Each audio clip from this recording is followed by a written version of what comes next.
What's good, ladies and gentlemen? Welcome to another Daaaft. Hope you're having a beautiful and fantastic day because Arsenal just had a five-star performance against Sporting CP. As a matter of fact, Sporting could not spot our runners. Havertz, Saka, Timber, Odegaard, like it was just immaculate. Martinelli when it was on the pitch, Trossard when it was on the pitch, it felt like we were the home team and they were the away team. But anyways, let's break it down real quick because the starting 11 was nice because that felt like our strongest starting 11. The boys felt fresh.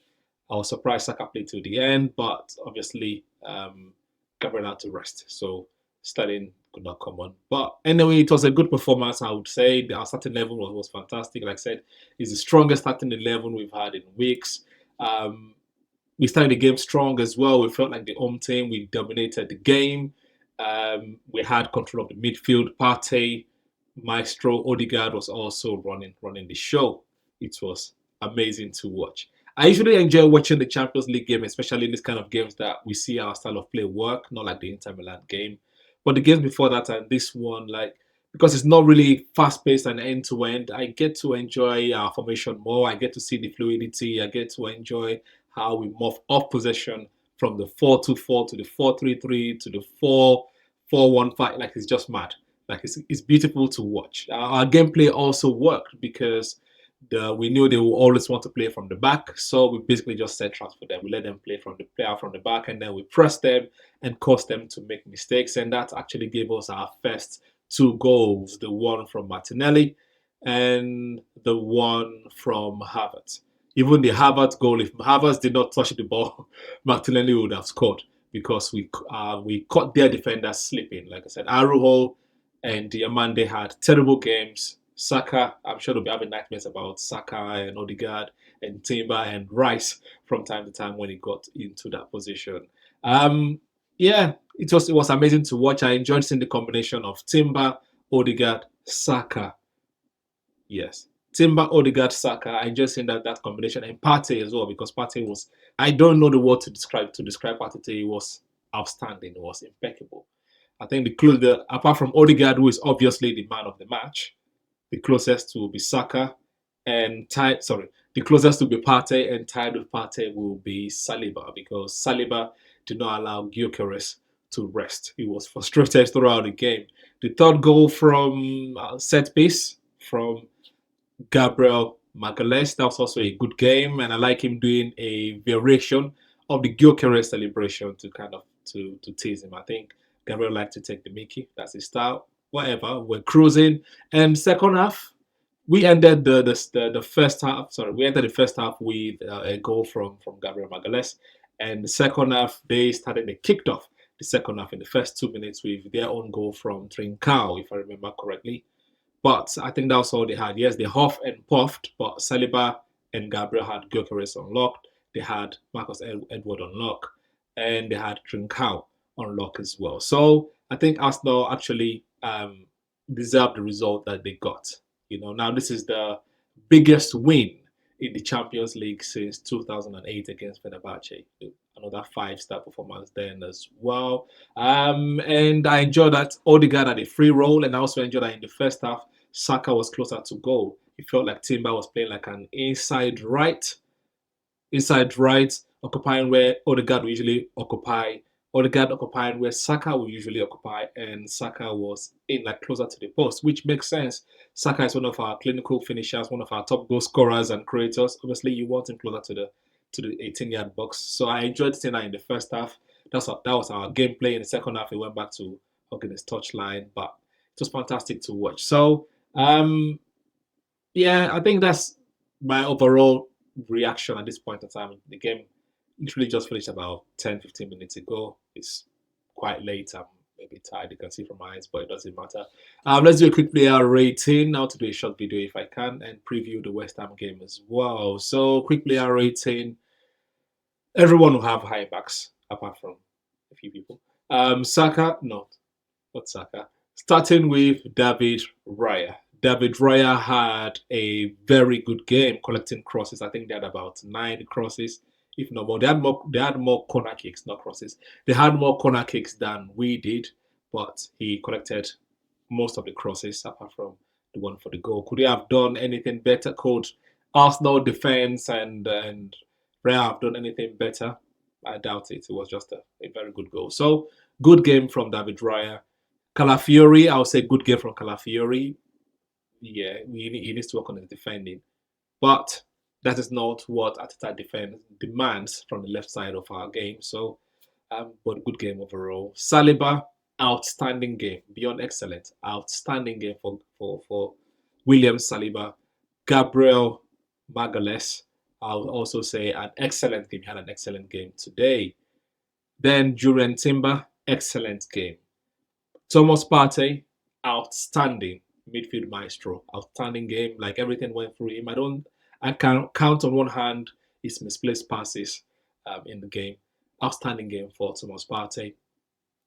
Declan Rice, very good game. Attacking wise and defensively wise, defense wise, a very good game from him. Odegaard, outstanding again. Man of the match was Odegaard. He ran the show. Like everything went through him. We missed him and we missed this Odegaard. I think he also missed playing for a long time, so he had everything on lock. On the left, we have Martinelli, Gabriel Martinelli. I would say a very good game from Martinelli. He had his goal. He could have had more, but it wasn't meant to be.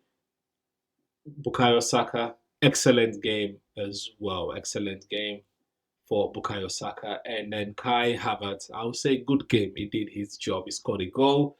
He went quiet for a few minutes in the second half, obviously because they had the possession in the second half. But towards the end, when Arsenal started pouring again, when we scored our fourth goal from Saka's penalty, I think they relaxed a bit and Havertz came back into the game. In terms of the substitutions, we had Trossard. Trossard had a very good game. His goal was also good, a very good one, but good game for Trossard. Ethan Nwaneri, good game from Ethan. Actually enjoyed when he came on. This is the kind of game you bring on a 17-year-old when we are pouring, when we are leading. We had domination.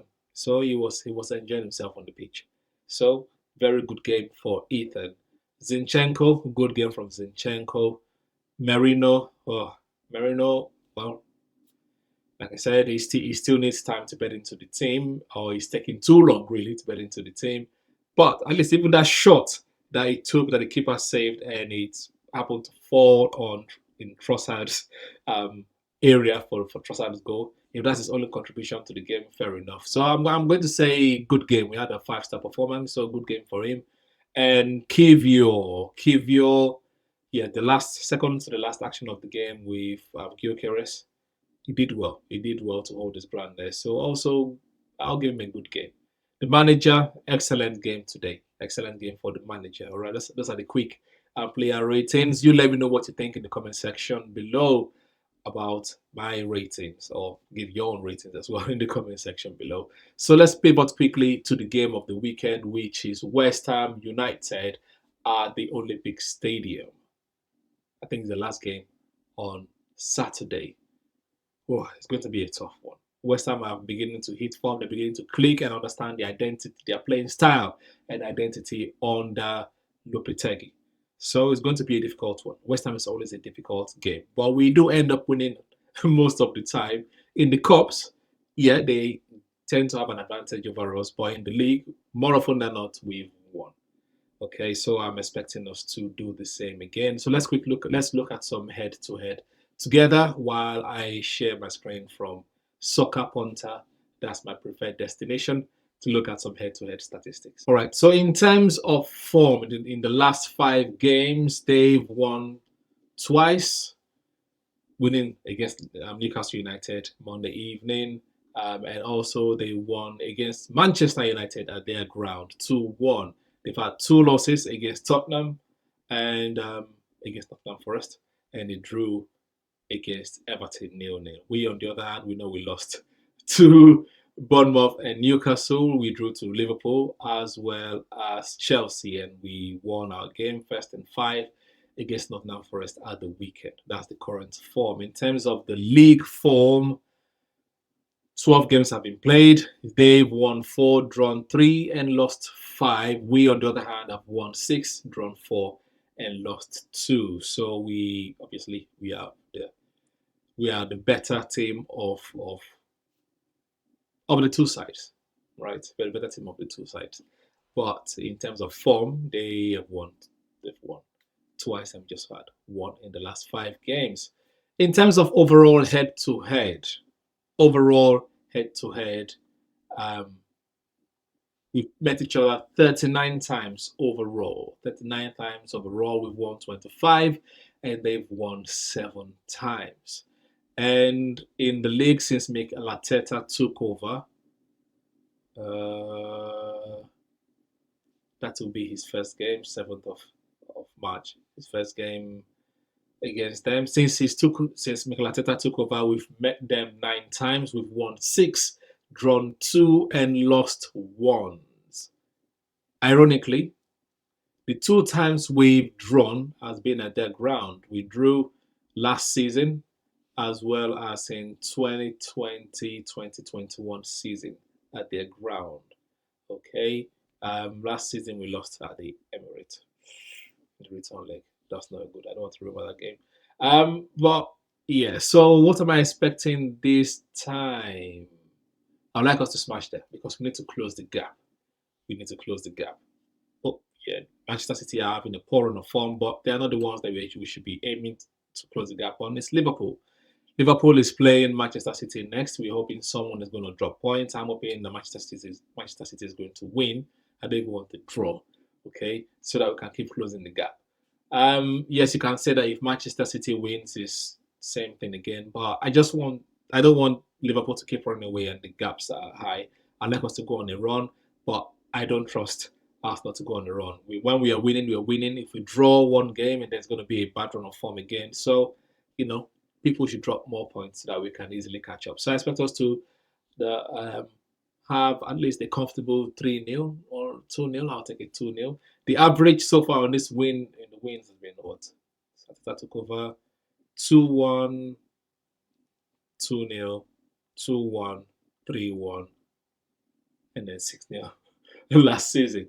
But yeah, if it's got 3-0 or 2-0, it should be all right. Let's just secure the 3 points because the game after that is going to be Manchester United at the Emirates on Wednesday evening. So I'll preview that game after the West Ham game. But that is some head-to-head fact for you. In terms of predicted lineup, I would hope they're going to see the same starting lineup as today, and we play in the same manner as we did today in the Champions League. Okay, you let me know what you think in the comment section below. Please press the like button, do us a favor, or as you need that favor, and subscribe if you're new or yet to do so. Until the next time after the West Ham game when we are reviewing it, please stay safe.